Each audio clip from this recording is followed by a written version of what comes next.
इस जिले की दोबारा से, अभी मैं एक साल से तो यहाँ की प्रभारी थी, दोबारा से उत्तर प्रदेश के मुख्यमंत्री परम पूज्य योगी आदित्यनाथ महाराज जी ने मुझ पे विश्वास जताते हुए वापस यहाँ संत कबीर नगर में फिर से मुझे प्रभार दे दिया और मैं यहाँ पे आप सभी के बीच प्रभारी के रूप में 17 तारीख को आई। दिन भर ब्लॉकों का निरीक्षण और ढेर सारे कार्यक्रम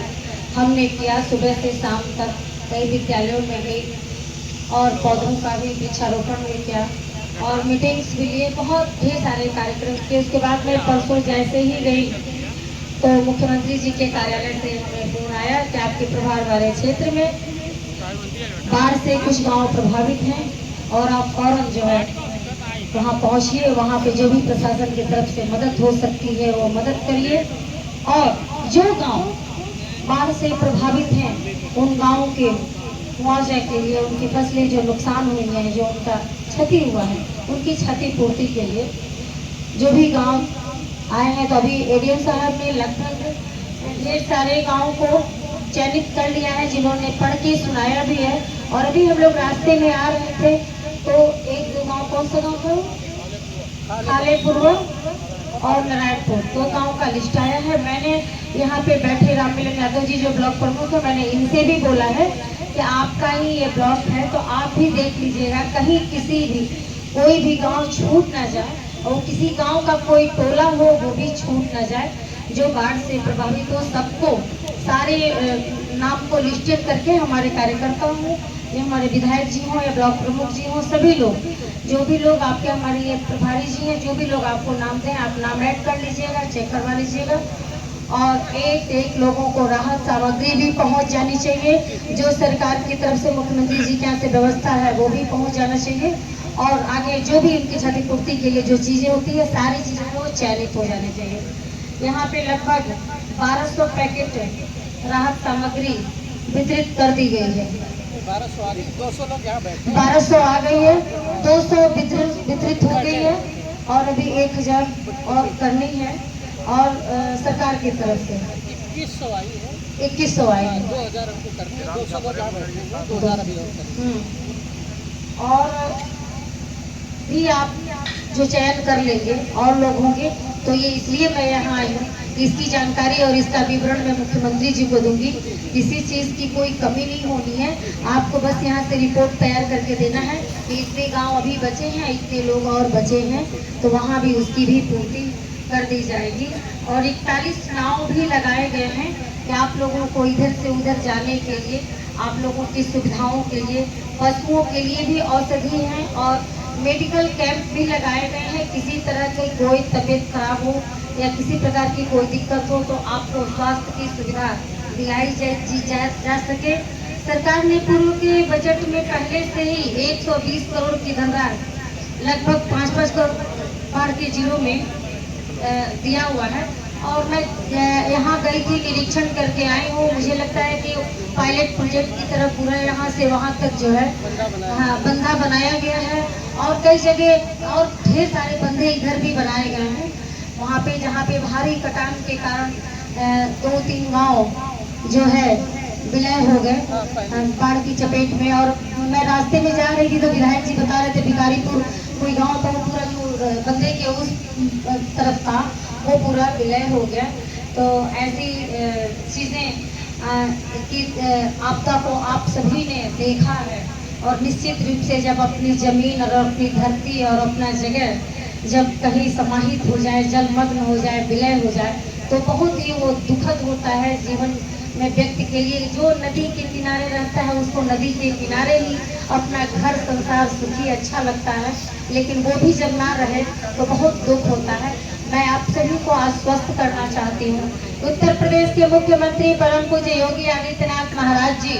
लगातार, वो संत तो हैं ही आपके संरक्षक के रूप में, आपके मुखिया के रूप में, आपके पिता के रूप में, आपके भाई के रूप में हर समय खड़े हैं। आपको देखने को मिल रहा होगा लगातार उत्तर प्रदेश सरकार के सभी मंत्रीगण पूरे जनपद जनपद जाकर के, गांव-गांव में जाकर के लोगों की हर समस्याओं का निदान और निराकरण कर रहे हैं। मैं पूर्ववर्ती सरकारों की अगर बात करूं,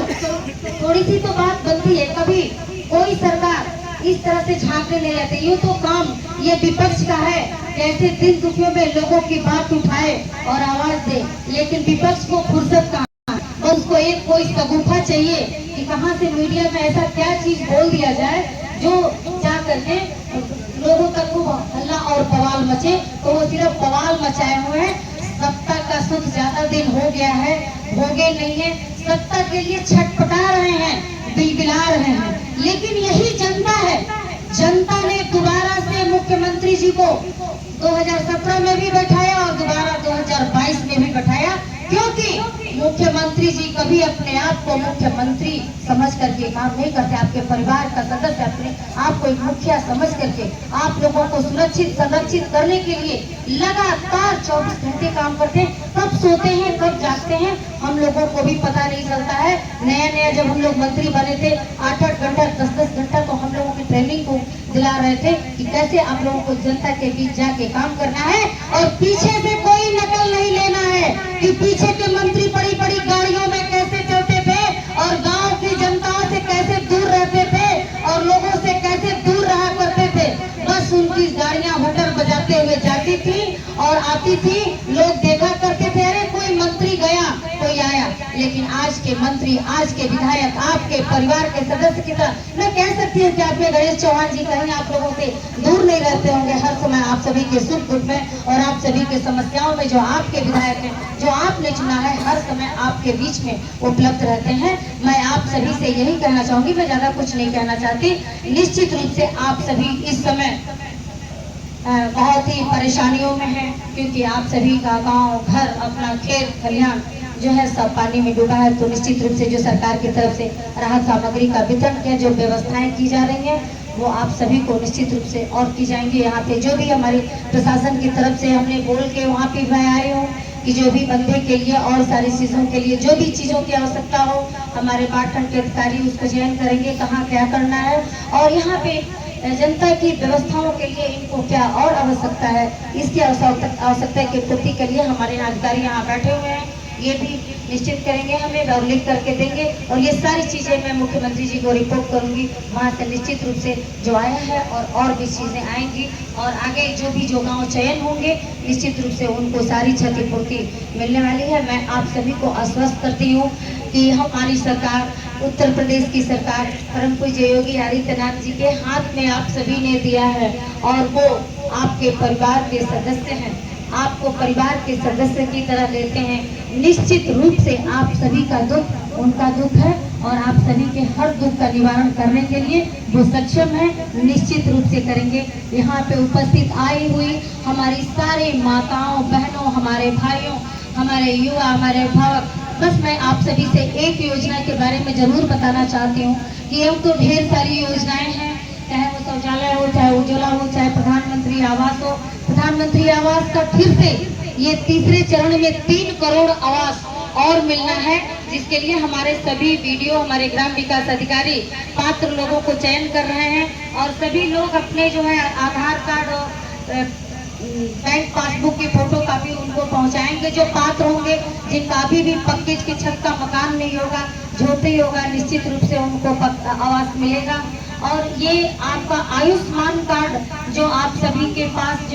जो है, जिनके पास नहीं है वो भी अपने CSC PSC पे जाके निश्चित रूप से बनवाएं। और अभी इस बार तीसरी बार मोदी 3 वाले योजना में मैं आपको बताऊं कि जो 70 साल से ऊपर वाले लोग हैं, जिनकी भी उम्र 70 साल से ऊपर की है,